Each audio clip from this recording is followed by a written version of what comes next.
విశాఖ ఇది ఒక నగరం కాదు, లక్షలాది మంది ఆశల నిలయం, అవకాశాల సముద్రం, సహజ వనరుల నిక్షేపం, ఐటీ వెలుగుల కేంద్రం, పర్యాటకులకు స్వర్గధామం, పరిశ్రమలకు పునాది, యువతకు ఉపాధి, మొత్తంగా ఉత్తరాంధ్ర గర్వం.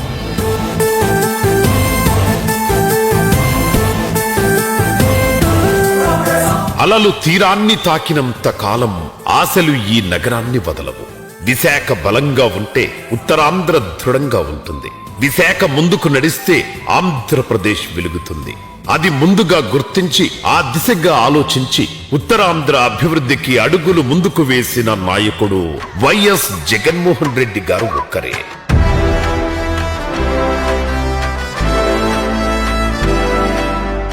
సరిపడా సహజ వనరులున్నాయి, ఎయిర్పోర్ట్ ఉంది, పోర్టులున్నాయి. కష్టపడేందుకు యువత సిద్ధంగా ఉంది. జనం అంటే ఓట్లు మాత్రమే అని స్వార్థ రాజకీయాలు చేసే పార్టీల మధ్య అలసిపోయి ఆశగా చూస్తున్న బతుకులకు జగన్ ఒక ధైర్యమయ్యారు. రాజకీయం అంటే మంచి చెయ్యడానికి ఓ మార్గమని మాత్రమే నమ్మే జగన్ విశాఖను విశ్వనగరంగా చేయాలనే కలలుగన్నారు. రాష్ట్ర అభివృద్ధికి ఇంజన్ గా మార్చాలనుకున్నారు. దక్షిణాదిలోనే విశ్వనగరంగా తీర్చిదిద్దాలనుకున్నారు. అధికారంలో ఉన్న 5 ఏళ్లలో విశాఖకు అద్భుతమైన దారి చూపించారు. ముందున్నటువంటి ప్రభుత్వాలు సమానమైన దృష్టితో ఈ ప్రాంతాన్ని చూడలేదన్నటువంటి ఆవేదన ఈ ప్రాంతంలో ఉన్నటువంటి వరకు అందరికి ఉంది. వైఎస్ఆర్ కాంగ్రెస్ పార్టీ ప్రభుత్వం వచ్చిన తర్వాత ఈ ప్రాంత ప్రజలకి ఆవేదన తగ్గించే పని చాలా వరకు జరిగింది. గత ప్రభుత్వంలో 2019 నుంచి 24 మధ్యలో ఉత్తరాంధ్ర జిల్లాలకు చేసినటువంటి అభివృద్ధి అంతా ఇంత కాదని మనం చెప్పుకోవచ్చు.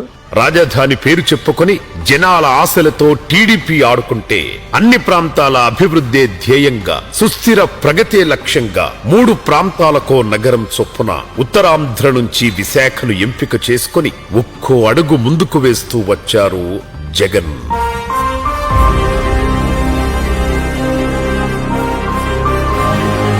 కష్టపడి పనిచేసే యువత, రైల్వేలు, హైవేలు ఎన్ని ఉన్నా ఉత్తరాంధ్ర అభివృద్ధికి దూరంగా ఉంది. ఆ సముద్రపు హోరులో ఆయన విశాఖ భవిష్యత్తును చూశారు, ఉద్యోగాలను చూశారు, పరిశ్రమలను చూశారు. అంతకు మించి ఉత్తరాంధ్ర గౌరవాన్ని, ఆంధ్రప్రదేశ్ సత్వర ప్రగతిని కాంక్షించారు. రాజకీయ లాభ నష్టాలకు తావు లేకుండా ఆంధ్రుల కలలకు విశాఖ ఎలా వేదికగా మారుతుందనే ఆలోచించారు. మహత్తర విశ్వ విశాఖ కోసం ఒక గొప్ప కలను కన్నారు. ఆ కలను నిజం చేసే కార్యాచరణ ప్రణాళిక ప్రకటించారు.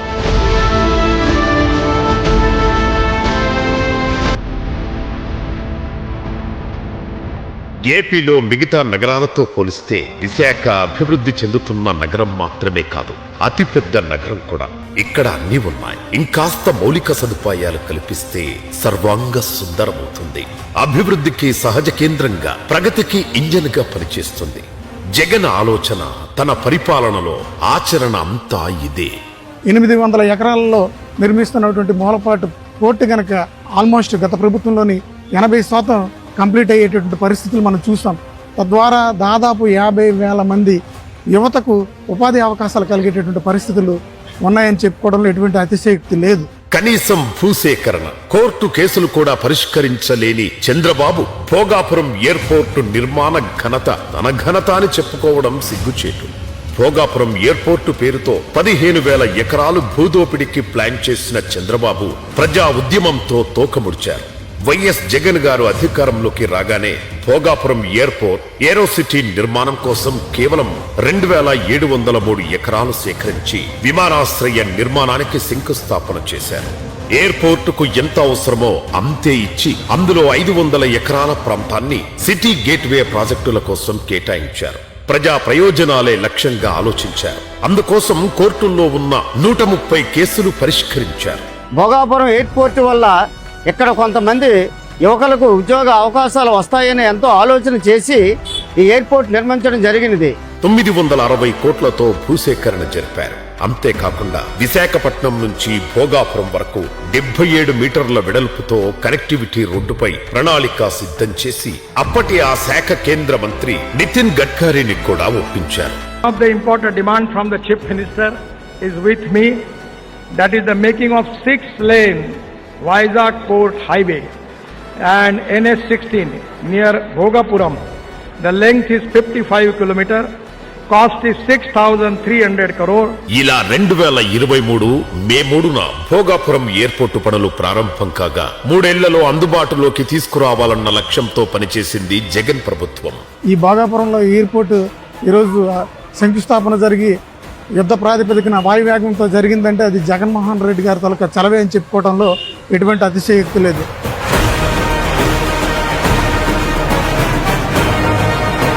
ఎయిర్పోర్ట్లు అందుబాటులోకి వస్తే వేల ఉద్యోగాలు వస్తాయని, భూముల విలువ పెరుగుతుందనే లక్ష్యంతో జగన్ అడుగులు ముందుకు వేశారు. జగన్ గారు అన్నీ చేస్తే చంద్రబాబు మాత్రం అన్నీ తన ఘనతే అని క్రెడిట్ చోరీ చేయడం దుర్మార్గం. ఈ 500 ఎకరాలను రద్దు చేసి తిరిగి వెనక్కి ఇచ్చేశారు.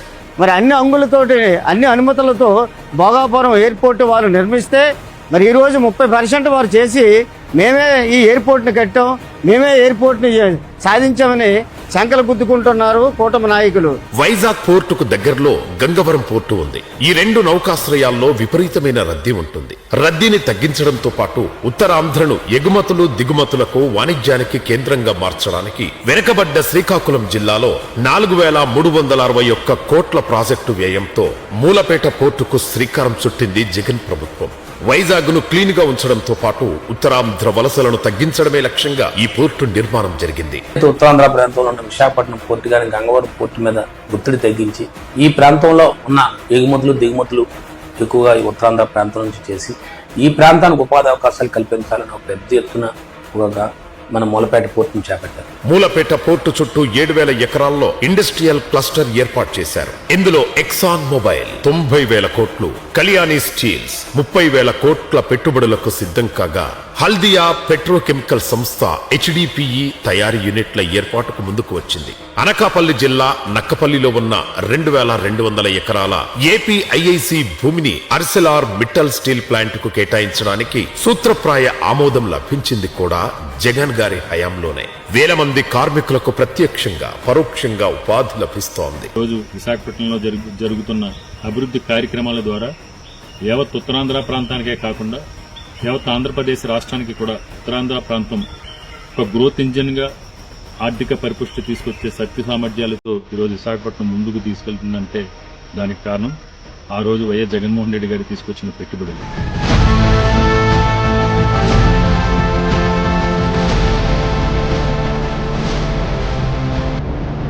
ప్రతి వర్గానికి ఉపాధి కల్పించడం, ఉద్యోగానికి దారి చూపడం కోసం జగన్ ఎంతో కష్టపడ్డారు. ఇన్ఫోసిస్ సంస్థను వైజాగ్ కు తీసుకువచ్చి సాగర తీరంలో IT వెలుగులకు దారి చూపించారు. 2023 అక్టోబర్ 16న Visakhapatnam Madhurawada IT hill number 2లో ఇన్ఫోసిస్ డెవలప్మెంట్ సెంటర్ ను ఆయన ప్రారంభించారు.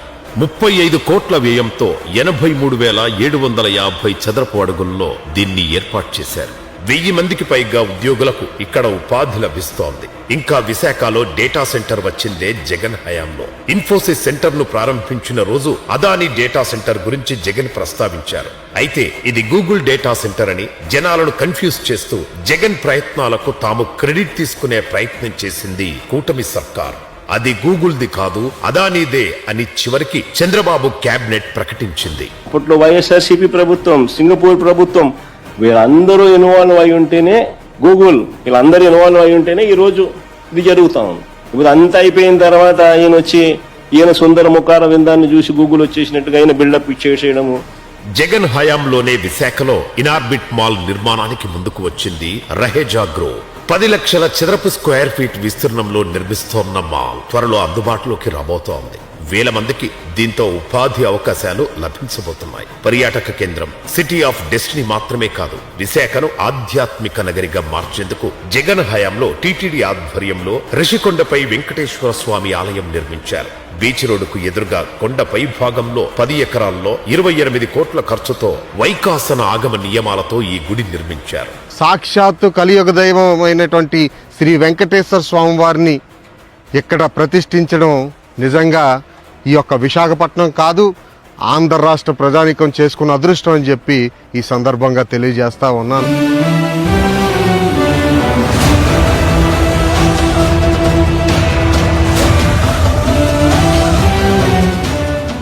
ఋషికొండపై జగన్ నిర్మించిన భవనాలు ప్రభుత్వానికి ఓ ఆస్తిగా మారాయి. వైఎస్ఆర్ సిపి మీద కుట్రతో జగన్ మీద ఉన్న కుళ్ళుతో ప్రజాభవనాన్ని పక్కన పెట్టేసి వికృత రాజకీయ క్రీడలు ఆడుతోంది చంద్రబాబు సర్కారు.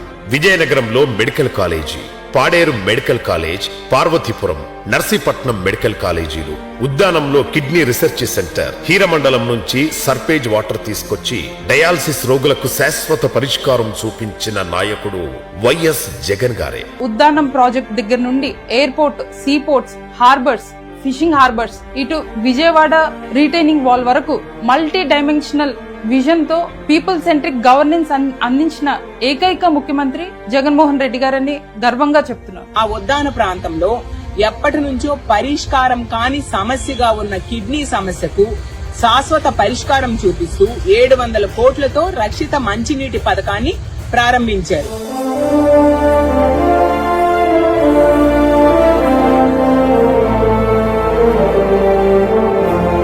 సాలూరులో ట్రైబల్ యూనివర్సిటీ, నక్కపల్లిలో ఇండస్ట్రియల్ హబ్, డెస్టినేషన్ గా విశాఖపట్నం ఉండాలంటే 5 స్టార్ హోటళ్లు కాదు, ఏకంగా 5 స్టార్ రిసార్టులు ఉండాలని సంకల్పించిన నాయకుడు వైఎస్ జగన్ గారు. నక్కపల్లి ప్రాంతంలో దాదాపు 4500 ఎకరాల్లో ఒక ఇండస్ట్రియల్ కారిడార్ ఏర్పాటు చేసి అప్పట్లో 17 రాష్ట్రాలు పోటీ పడినటువంటి బల్క్ డ్రగ్ పార్క్ ని నక్కపల్లిలో ఎస్టాబ్లిష్ చేయాలని చెప్పి ఒక నిర్ణయం తీసుకున్నాం.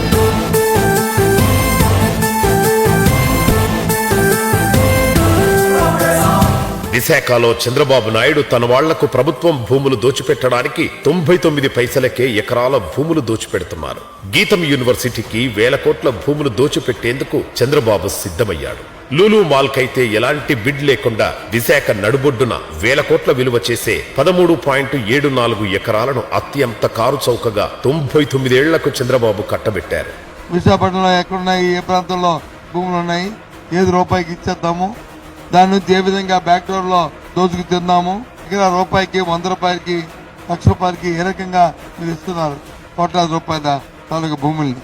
అంతేకాదు 3 ఏళ్లు ఎలాంటి రెంట్ కూడా లేకుండా ఇచ్చేశారు. ముఖ్యంగా పక్కా రియల్ ఎస్టేట్ సంస్థలైన సత్వ, కపిల్ గ్రూప్, ఏఎన్ఎస్ఆర్లకు దేశంలో ఎక్కడా లేని విధంగా రాష్ట్ర ప్రభుత్వం పరిశ్రమల ముసుగులో ఖరీదైన భూములను కూటమి సర్కార్ చౌకగా కట్టబెట్టింది. బహిరంగ మార్కెట్లో 3000 కోట్లకు పైగా విలువైన భూములను ఆ సంస్థకు కట్టబెట్టడం వెనక భారీగా ముడుపులు చేతులు మారినట్లు తెలుస్తోంది. అందుకే ఎటువంటి వేలం లేకుండానే 1000 కోట్ల విలువ చేసే భూములను పరిశ్రమల ఆకర్షణ పేరుతో ప్రభుత్వం దారాదత్తం చేసింది. ఈ ప్రాజెక్టుల్లో ఎటువంటి ప్రభుత్వ వాటా లేకుండా భూములను కట్టబెట్టడం విస్మయపరుస్తోంది. సత్వ, కపిల్ రియల్ ఎస్టేట్ సంస్థలు 60 ఎకరాల్లో 2 కోట్ల చదరపు అడుగుల నిర్మాణాల ద్వారా ప్రతి నెల అద్దెల రూపంలో 80 కోట్లు, ఏటా దాదాపు 1000 కోట్ల ఆదాయం పొందుతాయని అంచనా. ఉత్తరాంధ్ర ప్రాంతంలో పారిశ్రామికంగా, ఐటీ పరంగా, పోర్ట్ ఆధారిత పరిశ్రమల పరంగా చేసినటువంటి అభివృద్ధి ఎప్పటికీ కూడా ఈ ప్రాంతం గుర్తుపెట్టుకుంటుంది అనేటువంటి విషయాన్ని కూడా ఈ సందర్భంగా తెలియజేస్తా ఉన్నా.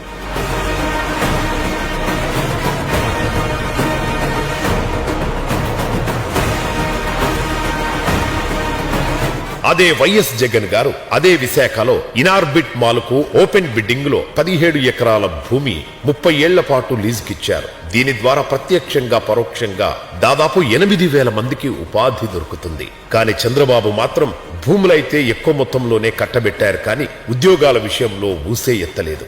ఇలా విశాఖలో తాము ఏమి చేయకపోగా కడప నుంచి జనాలు వచ్చి భూములు ఆక్రమిస్తున్నారని చంద్రబాబు కావాలనే దుష్ప్రచారం చేశారు. జగన్ గారు ఏ ఒక్కరికైనా 99 పైసలకే భూములిచ్చారా? ఏ ఒక్కరికైనా భూములు దోచిపెట్టారా? 99 పైసలకే భూములు ఇవ్వకపోయినా, ఏ ఒక్కరికి భూములు దోచిపెట్టకపోయినా వైఎస్ జగన్ గారి హయాంలో విశాఖకు ఎన్నో పరిశ్రమలు వచ్చాయి, ఎన్నో ఐటీ కంపెనీలు వచ్చాయి. 5 సంవత్సరాల కాలంలో 4 మెడికల్ కళాశాలలు ఈ ప్రాంతానికి వచ్చినాయంటే ఒక వెనుకబడిన ప్రాంతాన్ని అభివృద్ధి చేయడానికి జగన్మోహన్ రెడ్డి ప్రభుత్వం ఎంత కట్టుబడి ఉందో ఆ ఒక్క ఉదాహరణ చాలని మీకు మనం వచ్చేస్తుంది. జనం కోసం, జనాన్ని గెలిపించడం కోసం, వాళ్లకు మంచి భవిష్యత్ అందించడం కోసం విశాఖను ఎంచుకున్నారు జగన్ గారు. ప్రాంతాల మధ్య విద్వేషాలు రేపి రాజకీయాలు చేస్తూ చంద్రబాబు పబ్బం గడిపితే అన్ని ప్రాంతాలను అభివృద్ధి చేసే వ్యూహంతో జగన్ అడుగులు ముందుకు వేశారు. విజన్ ఉన్న నాయకుడి నిర్ణయాన్ని ముందు హేళన చేయొచ్చు, తర్వాత విమర్శించొచ్చు, చివరికి అంగీకరించడం ఖాయం. ఇదే నిజం. విశాఖ ఉన్నతి కోసం జగన్ తీసుకున్న నిర్ణయాలపై రగిలిపోయిన టీడీపీ, జనసేన పార్టీలు ఇప్పుడు విశాఖను తమ దోపిడికి మార్గంగా చేసుకున్నారు. భవిష్యత్తును చూసిన వాడే నిజమైన నాయకుడు. That is YS Jagan. Jagan Jagan Uttarandhra ప్రాంతం నుంచి, వెనుకబడ్డ ప్రాంతం నుంచి వచ్చిన మాలాంటి వాళ్ళకి ఎవరో ఒకరు పైకి లాగుతుంటారు. ఇప్పుడు ఏ దశాబ్దానికో లేకపోతే ఏ శతాబ్దానికో ఏ అర్ధ శతాబ్దానికో ఒక నాయకుడు మాలాంటి వాళ్ళని ఏమన్నా గుర్తించి పైకి లాగుతున్నప్పుడు మాలాంటి వాళ్ళని ఇట్లా హెరాస్ చేయడం అనేది ఇబ్బందికరంగా ఉంది. నేను ఆత్మవిశ్వాసంతో ఉన్నాను, ధైర్యంగా ఉన్నాను. ఎందుకంటే జగన్ గారి వెనకాతలు నడిచినప్పుడు ఆయన శ్వాస తగిలినా, ఆయన మాట విన్నా, ఆయన దేహం పక్కన నడిచినా చాలు. ధైర్యం లేని వాడికి ధైర్యం వస్తుంది, ధైర్యం ఉన్నవాడి ధైర్యం మరింత రెట్టింపు అవుతుంది. దీన్ని బలంగా నమ్మి మేము అడుగేస్తాం. ఎప్పుడు కూడా తప్పులు చేయాల్సిన అవసరం మాకు లేదు.